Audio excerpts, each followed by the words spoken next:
Bonjour, mesdames et messieurs. Bienvenue à cette conférence de presse. Aujourd'hui, nous soulignons les 35 ans de TELED-Outaouais, du service d'écoute téléphonique confidentiel et anonyme de TELED-Outaouais. Déjà 35 ans, donc ça se célèbre beaucoup aujourd'hui. Donc, je vous présente, je m'appelle Maryse Roberge, je travaille pour Centraide Outaouais et j'ai le plaisir d'animer cette conférence de presse. Je vous présente immédiatement les personnes qui interviendront au cours de cette conférence de presse. D'abord, Mme Laurette Thibodeau, présidente du conseil d'administration de TELED-Outaouais, M. Jean-Pierre Loisel, bénévole écoutant, et Mme Martine Morissette, Mme Martine Maisonneuve de TELED-Outaouais, qui est la directrice générale de TELED-Outaouais.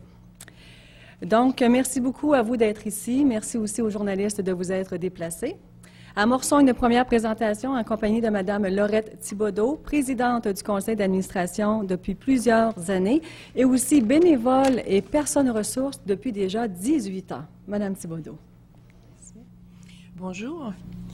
Je vais vous parler aujourd'hui un peu de l'historique de TELED-Outaouais.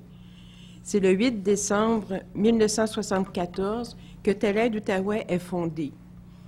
Ainsi, on en a décidé 47 ex-répondants de l'Ottawa District Center après que la ligne française eut été discontinuée. Diane Loranger est élue présidente du conseil d'administration provisoire alors que Margot Lefebvre agit à titre de directrice générale. Elle nous écrit « Ce premier jour d'écoute, à l'écoute de tous les gens de langue française de la région, et est une date mémorable pour nous. Après 5 jours de démarche intense, nous avons trouvé un local sympathique et chaleureux offert à titre gracieux par un homme d'affaires de Vanier, en Ontario. Nous avons un nom bien à nous, après en avoir fait la demande à TELED Montréal, et enfin, nous avons un numéro de téléphone qu'il faudra faire connaître. Tout récemment, soit en 2008, TELED ouvrait un deuxième local d'écoute du côté québécois. Après 35 ans, TELED-Outaouais a répondu à plus de 200 000 appels, alors que plus d'un millier de bénévoles ont reçu une formation et ont participé au maintien d'un service d'écoute de grande qualité offert à la population. Au cours des 18 années passées à TELED-Outaouais, j'ai écouté des gens qui vivent des situations difficiles ou qui se posent des questions sur leur vie. L'écoute les incite à parler de ce qu'ils vivent d'important dans leur vie.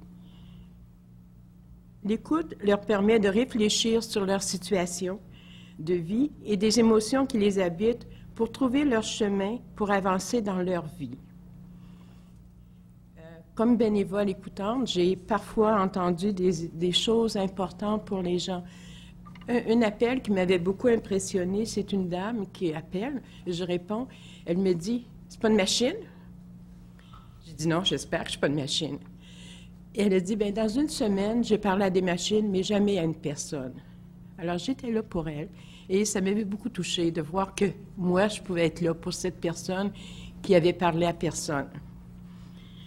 Un autre appel qui m'avait beaucoup touchée aussi, c'est un appel suicidaire. C'est une personne qui voulait mettre fin à sa vie. Elle avait pris des médicaments et pendant que j'étais au téléphone avec elle, je la sentais partir. Et je vous assure que j'avais hâte que l'urgence arrive parce que je la sentais partir, puis je parlais, mais je sentais que peut-être qu'elle m'entendait, mais elle ne répondait plus. Alors, c'est des appels comme ça qui font que nous, on est fiers d'être là pour aider les gens. J'ai aussi le privilège de faire partie du conseil d'administration. Pour moi, c'est une belle expérience que j'ai vécue à travers les années où j'ai été au conseil, de personnes qui ont à cœur le bien de TELED, l'avancement de TELED, le développement de TELED. Et c'est des gens qui donnent du temps et qui donnent leur savoir, leur force, leur qualité et leur énergie. Alors, le conseil d'administration, pour moi, a été une école d'apprentissage, mais aussi de service. J'ai aussi un rôle de personne ressource près des écoutants. Et pour moi, c'est précieux les écoutants écoutent les gens, mais ils ont aussi besoin parfois d'être écoutés. Alors, être une oreille écoutante pour les personnes qui font de l'écoute, c'est aussi pour moi très précieux. C'est une découverte de personnes, c'est un contact avec les gens, c'est une relation qui est plus loin que juste dire bonjour, puis il fait beau. La semaine dernière, j'écoutais à la radio un sondage. La question était « Qu'est-ce qui rend les gens le plus heureux? » Et la réponse était le bénévolat. 45% des gens répondaient que c'était le bénévolat. Être là pour les autres, apporter le support aux autres, apporter un contact avec les autres, d'autres personnes qui sont seules ou qui ont besoin. Je pense qu'on a tous besoin de contact les uns avec les autres. Et le bénévolat permet ça, autant à Thalède, mais aussi dans d'autres secteurs. Je connais beaucoup de personnes qui sont bénévoles, soit à l'hôpital, soit avec les enfants. Et ce que les gens font pour d'autres, je pense, rend heureux. Merci. Merci beaucoup, Mme Thibodeau. J'invite maintenant un bénévole qui s'est rendu compte au fil des ans que le bénévolat qu'il effectue à Thalède-Outaouais est tout aussi profitable pour lui que pour les gens qui l'écoutent. Monsieur Jean-Pierre Loisel. Merci. Bonjour à tous. Oui, comme il a été mentionné, j'ai touché à plusieurs formes de bénévolat au fil des décennies.